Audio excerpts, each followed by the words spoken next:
violence. What did I miss in all of our ideas? Oh, Yeah, well, yeah. Yeah, as always, the cat I is. think in some cases we definitely just wanted to, make things better, because I feel like in a lot of cases these studios just overthink it. It's like, slow down, man. Like, Yeah. no one really is asking for that. Like the point I said about, Ghostbusters, just basically give us longer episodes of the real Ghostbusters as sequels. Like, I'm kind of not kidding. Yeah. Those were good. They were fine. They're Yep. Ghostbusters. Their movies are going to be about them busting ghosts. We have accepted that. And that's what we are walking into the theater expecting. Yeah. And they did. And then, sure enough, that's exactly what they did with Ghostbusters too. It's like, no, we didn't need any of that. Like, we we did not need the slime. We didn't need the new backpacks full of slime. No, you totally overthought it. Right? Yeah, you overthought it. Yeah, we don't always need a giant thing marching down the streets of New York. No, we don't always need it. We'll just put a giant head in a painting. The head. Yeah, right. It's Vigo. It is Vigo. It's Vigo. It's Vigo. You get better parking. Everything you're doing is wrong. I just wanted to tell you that. Yes. All right, one of my favorite lines of all time. That is such a soul-crushing comment. Everything you're doing is wrong. I just want to tell you that. But we need to. But as much as we're ripping on that movie, shout out to Bobby Brown for that. I'm not ripping on that movie. For that summer's runaway hit song. Sure. Oh, yes.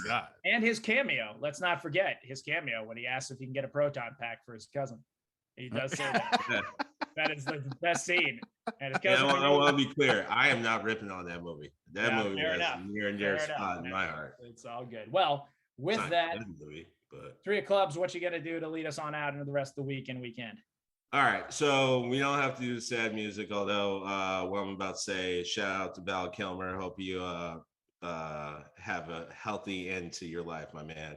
You've done good work. And what reason why I'm bringing you up is because I think, ultimately speaking, crossovers end up being one or two things. They end up being fan services where you're putting two properties together and frankly have no real reason to do it. And it's just kind of like, if it works, normally it's because they're already doing the same thing. Like normally when cop shows do a little crossover, it's because, they're already fucking solving crimes. They're doing the same thing. It's just now those characters are doing it together.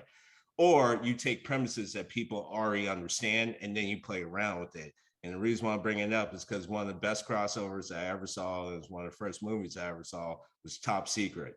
They took the understanding of spy and espionage and also comedy and slapstick, and they threw it together in a way that was, to me, still powerful, still impactful. So if you're going to do a crossover, at least start by watching that movie and do yourself some favors.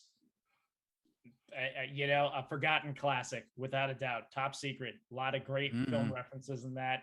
I must have watched that film, in the video age. God, I must have watched that movie like 80 times, and I still didn't get half the jokes at the time, but it was, absolutely. Watching now, there are way more jokes in there. There are, I'm sure. And I'm sure you couldn't make it nowadays too, as well. Most of them now. No. But 80s, man. You can't even make most 80s movies now. And that's not a shot against anything. No, just is. It was what it was. It is a time. It has in fact moved on. Greg Starchild, what you doing? What you doing for the rest of the week and the weekend? Take us out of here. Everybody. I think mashups ultimately, like most things, are love letters from the fans. It says that the fans walked away, and their imaginations were ignited and they want to take these things that they love and do more with them and have reasons to see them more. And, when you mash things up, when you throw them together, that's the fact that you're so drawn into this that you want to expound in your own way. And I think that's a beautiful thing. I think no matter what, it ends up being our time to play. Whether or not a studio is ever really going to run with it, probably not. But for us, it's just a reason to dive deeper into the pop culture we love. So do that. Take some time, dive deeper into the pop culture you love. like you need my permission. Take a chance. Take a Right. chance. Absolutely.